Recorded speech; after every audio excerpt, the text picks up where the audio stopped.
I stared at the contract laid before me, my wedding dress suddenly feeling too tight as Richard Bennett Sr., my soon-to-be father-in-law, loomed over me with a Mont Blanc pen extended in his manicured hand.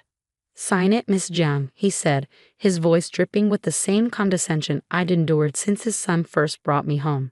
"Unless you prefer I tell the 300 guests waiting downstairs that there won't be a wedding after all." My name is Alice Jiang, and 2 hours before what should have been the happiest moment of my life, I was trapped in the bridal suite of the Street Regis Hotel, facing an impossible choice. "Dad, this is ridiculous," Richard Jr. protested weakly from his position by the window. "Alice isn't after our money." His father's laugh was sharp and cold. "Of course she is. They all are." He turned back to me, eyes narrowing. "A girl from her background suddenly landing a Bennett? Please." My background, he spat the word like it tasted bitter, was his favorite weapon against me. I'd grown up in a middle-class family in Queens, the daughter of Chinese immigrants who ran a small accounting firm.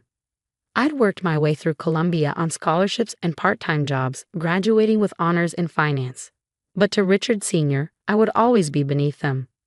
"The terms are simple," he continued, tapping the contract with one finger. "In the event of a divorce, you walk away with nothing. No alimony, no property rights, no shares in Bennett Industries. You'll leave with exactly what you came with, nothing." I felt tears threatening to spill but forced them back. I hadn't cried in front of this man yet, and I wouldn't start now. "And if I don't sign?" His smile was predatory. "Then I'll ensure there's no wedding to worry about. And believe me, your career in finance will be over before it begins. No one crosses the Bennetts." I looked at Richard Jr., my rich, silently pleading for him to stand up to his father just once. But he only managed a helpless shrug. "It's just a formality, Alice. It doesn't mean anything." But it meant everything. It was one more way for Richard Sr. to remind me that I didn't belong in their world of old money and older prejudices, that no matter how much his son claimed to love me, I would always be an outsider. What neither of them knew was that I had already signed a different contract 3 months ago, one that would change everything. I picked up the pen, my hand steady despite the storm raging inside me. Richard Sr.'s smile widened as I bent over the document, but he couldn't see what I was thinking about. The late nights I'd spent in my office at Goldman Sachs, poring over Bennett Industries' financial records, following a trail that had led me to a devastating discovery. "There," I said, signing with a flourish. "Happy now?" "Ecstatic," he replied dryly, snatching up the contract. "Welcome to the family, Miss Jiang. Try not to embarrass us." After he left, Rich tried to hug me, but I stepped away. "I can't believe you let him do that." "You know how he is," Rich sighed. "It's easier to just give him what he wants." I turned to the mirror, adjusting my veil to hide my trembling hands. Yes, I'm learning that about both Bennett men. The wedding was exactly what you'd expect from one of New York's wealthiest families: extravagant floral arrangements, a 10-piece orchestra, celebrities mingling with politicians and Wall Street titans. I smiled through it all, played my part perfectly as Richard Sr. introduced me to his friends with barely concealed disdain. "Alice works in finance," he'd say, as if it were a quaint hobby, "though I'm sure she'll want to focus on family now." What he didn't know was that my job at Goldman wasn't just a career, it was the position that had allowed me to uncover the truth about Bennett Industries, about the shell companies, the cooked books, the billions in missing funds. I found it all 3 months ago, during a routine due diligence investigation for a potential merger. That same night, I'd taken my findings to Sarah Chin, head of the SEC's Financial Fraud Division, and more importantly, my mother's oldest friend. She'd helped me construct a plan, one that required me to stay silent, to play along, to let Richard Sr. think he'd won. The contract I'd signed with the SEC as a confidential informant was safely locked away in Sarah's office. The evidence I'd gathered was backed up on servers the Bennetts would never find. All I had to do was wait, watch, and continue gathering information from my new position as a Bennett insider. That night, after the last guest had left and Rich was snoring softly beside me in our hotel suite, I slipped out onto the balcony and called Sarah. "It's done," I whispered. "He made me sign a prenup." "Perfect," Sarah replied. "That'll make it even sweeter when it all comes out. How long do you think you'll need?" I looked out over the city lights, thinking about the years ahead. playing the dutiful daughter-in-law while secretly documenting every illegal transaction, every fraudulent deal, every bit of evidence that would bring down the mighty Richard Bennett Sr. "Give me a year," I said finally. "I want to make sure we have everything." But a year turned into 2, then 5, then 10. The deeper I dug, the more complex the fraud became. Richard Sr.'s empire was built on a foundation of lies, each one more elaborate than the last. And I documented all of it, building a case so strong that not even the army of lawyers he kept on retainer would be able to save him. Rich remained oblivious, too caught up in his own world of parties and shopping and living off his trust fund to notice what was happening around him. And Richard Sr. continued to treat me with the same thinly veiled contempt, never suspecting that the woman he forced to sign away her rights was slowly but surely orchestrating his downfall. Until one day, 10 years after I'd signed his precious prenup, everything changed. The call came at midnight, Sarah's voice urgent on the other end of the line. "They know," she said without preamble. "Someone talked. We have to move now." I sat up in bed, my heart pounding. How much do they know? Enough to start destroying evidence. If we don't act immediately, we could lose everything we've built. I looked at Rich's empty side of the bed. He was in the Hamptons for the weekend with his latest mistress, not even bothering to hide his infidelities anymore. "Do it," I said, my voice firm. "Launch the investigation tomorrow." As I hung up, my phone lit up with another call, Richard Sr.'s name flashing on the screen. I let it go to voicemail, a small smile playing on my lips as I imagined his face when he realized what was coming. The contract he forced me to sign 10 years ago wouldn't matter much when he was facing federal charges for the largest financial fraud since Bernie Madoff. The next morning, I woke to chaos. My phone was flooded with missed calls and texts, most from Rich and his father. Breaking news alerts flashed across my screen. SEC launches major fraud investigation into Bennett Industries. I took my time getting ready, carefully applying my makeup and choosing a crisp black suit. By the time I arrived at Bennett Industries headquarters, the media circus was in full swing. Reporters crowded the entrance, cameras flashing as executives rushed past with their heads down. Richard Sr.'s secretary tried to stop me as I walked toward his office, but I brushed past her. I found him standing by the floor-to-ceiling windows, phone pressed to his ear, face red with rage. "I don't care what it takes," he was shouting. "Find out who leaked this to the SEC and shut them down." "No need to look far," I said quietly, closing the door behind me. He spun around, his eyes narrowing as they landed on me. For a moment, he just stared, then understanding slowly dawned on his face. "You," he breathed. "It was you." I sat down in one of his leather chairs, crossing my legs calmly. "Did you really think I was just the naive girl you could bully into submission? That I would sign your contract and spend the rest of my life grateful for whatever scraps of respect you deigned to throw my way?" "You little snake," he snarled, taking a step toward me. "After everything I've given you, everything you've given me?" I laughed, the sound sharp in the tense air. "You've given me nothing but contempt and humiliation for 10 years. But I gave you something in return, enough rope to hang yourself." I pulled out my phone, bringing up a recording app. "Would you like to hear some of our conversations? Like the one from last month's board meeting, where you explicitly detailed how to hide the missing pension funds? Or maybe the call with your friends in the Cayman Islands about the shell companies?" The color drained from his face. "Those recordings are illegal." "Actually, they're not. New York is a one-party consent state, and I consented." I stood up, smoothing my skirt. "But that's just the beginning.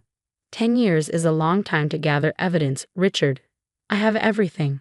Every fraudulent transaction, every cooked book, every bribe and kickback." He fell heavily into his chair, his arrogance finally cracking. "Why? Why go through all this, if it was money you wanted?" "It was never about money," I cut him off.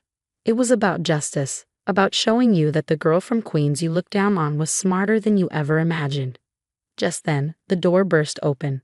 Rich stood there, disheveled and panicked. "Dad, the FBI is downstairs with a warrant." "Alice? What are you doing here?" "Your wife," Richard Sr. spat, "is the one who turned us in. She's been working with the SEC this whole time." Rich stared at me, his face a mix of confusion and betrayal. "Is that true?" "Like you care," I said, standing up. "How's Jessica, by the way? Or is it Michelle this month?" I lose track of your mistresses. This will never stick, Richard Sr. growled, but his voice lacked conviction. Our lawyers. Your lawyers can't help you, I interrupted. The evidence is ironclad. The SEC has been building this case for a decade. You're finished. As if on cue, FBI agents began filing into the office. Richard Bennett Sr., one announced, you're under arrest for securities fraud, money laundering, and conspiracy. I watched as they led him away in handcuffs, this man who had terrorized and belittled me for so long, now reduced to nothing. Rich tried to follow, protesting loudly, but another agent stopped him. Mr. Bennett, we have some questions for you as well. You can't do this. Rich turned to me, eyes wild. I'm your husband. About that, I pulled an envelope from my bag. These are divorce papers. Don't worry about that prenup your father made me sign.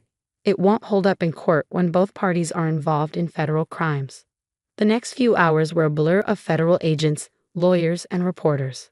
Bennett Industries stock was in freefall, and decades of fraud were finally coming to light. I sat in a conference room with Sarah and the FBI, going through the evidence one final time. You did an incredible job, Sarah said quietly. But these next few months won't be easy. The Bennetts still have powerful friends. I nodded, thinking of the threats Richard Sr. had made that day in the bridal suite.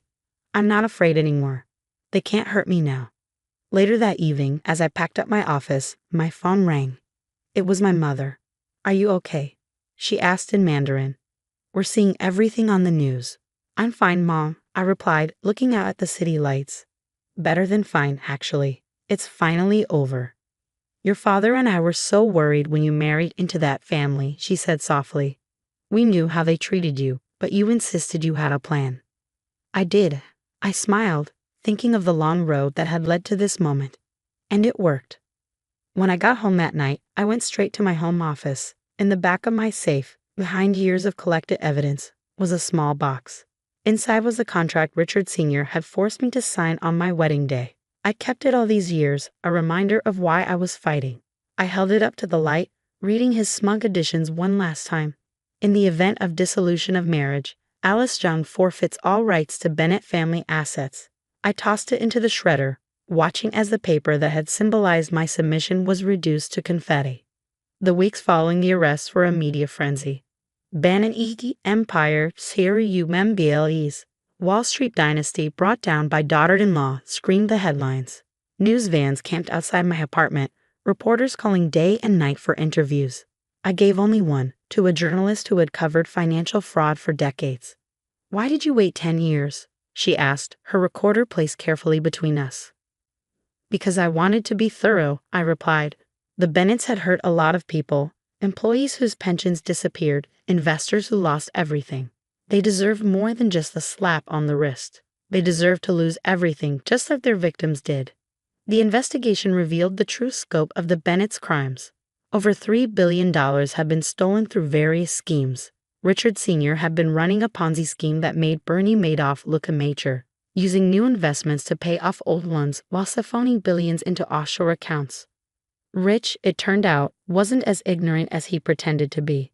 Evidence showed he'd been actively involved in laundering money through his various business ventures, all failures that somehow still made millions. One morning, about a month after the arrests, I received a call from Sing Sing Correctional Facility. Richard Sr. wanted to meet. I found him sitting in the visitor's room, his designer suit replaced by prison orange, his carefully manicured appearance now ragged and unkempt. Come to gloat? He asked as I sat down. No, I replied calmly. I came because I wanted you to understand something. This wasn't just about revenge. It was about justice. He leaned forward, his eyes hard. Justice? You destroyed a family legacy that took generations to build. You destroyed it. I corrected him. I just exposed the truth. Those people you stole from, the employees, the investors, the pensioners, they trusted you. And you saw them the same way you saw me, as beneath you, unworthy of basic respect. So righteous, he sneered. And what about my son? Your husband. Did he deserve this too? I pulled out my phone, showing him photos of Rich with his various mistresses over the years. Rich made his own choices.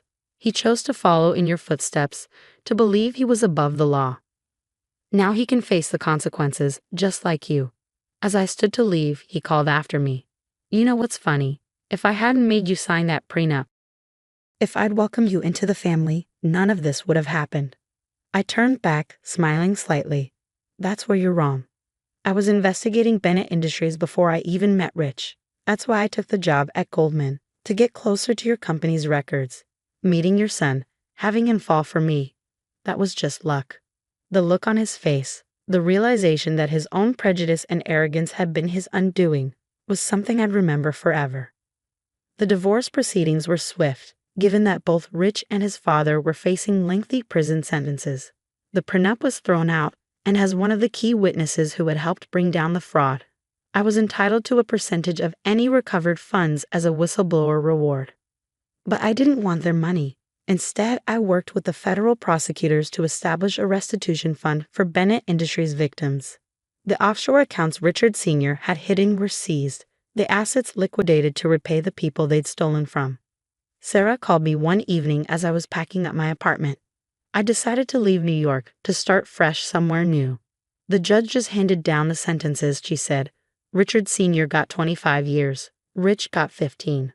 I sat down on my half-packed couch, letting out a breath I felt like I'd been holding for 10 years. It's really over. You did an amazing thing, Alice, Sarah said softly. You took down one of the most powerful families in New York. Not bad for a girl from Queens. I laughed, thinking of all the times Richard Sr. had thrown my background in my face. My parents always taught me that true worth isn't about money or status. It's about integrity, about standing up for what's right. Speaking of my parents, they had finally told me something that made everything feel like destiny. 20 years ago, they had been among Richard Sr.'s victims, losing their life savings in one of his earlier schemes. They'd never told me, never wanted me to carry that burden. Finding out had only confirmed that I'd done the right thing. 6 months later, I stood in front of a classroom at Columbia Business School, where I'd been invited to give a guest lecture on corporate fraud and whistleblower protection. Looking out at the eager faces of the students, I saw myself at their age, ambitious, determined, believing in the power of truth and justice. The greatest weapon against corruption, I told them, isn't just knowledge or evidence. It's patience, the willingness to play the long game, to endure humiliation and doubt, knowing that truth will eventually prevail. After the lecture, a young woman approached me. Ms. John, she said hesitantly, I'm from a similar background as you. Sometimes it feels like the odds are stacked against people like us in this industry. I smiled, remembering how alone I felt 10 years ago. The odds are only stacked against us if we accept other people's limitations. Never let anyone make you feel small. Your background, your different perspective, that's your strength. That evening, I visited my parents' accounting firm. They'd managed to rebuild after losing everything to the Bennetts, their resilience teaching me more about strength than any Ivy League education could. We're so proud of you, my mother said in Mandarin, hugging me tight. You fought for what was right, no matter the cost. My father, ever practical, added, and you showed them that a girl from Queens can bring down an empire. I laughed, feeling truly free for the first time in years. The contract that had once symbolized my submission was now just shredded paper, and the man who had tried to break my spirit was facing the consequences of his actions. As I drove home that night, I passed the former Bennett Industries building, now bearing a different company's name. The empire Richard Sr. had built through fraud and intimidation had crumbled, but something better would rise from its ashes, a reminder that justice, though slow, was inevitable. My phone buzzed. A text from Sarah. Just heard Rich is trying to appeal his sentence. Want to grab coffee and laugh about it? I smiled, typing back a response.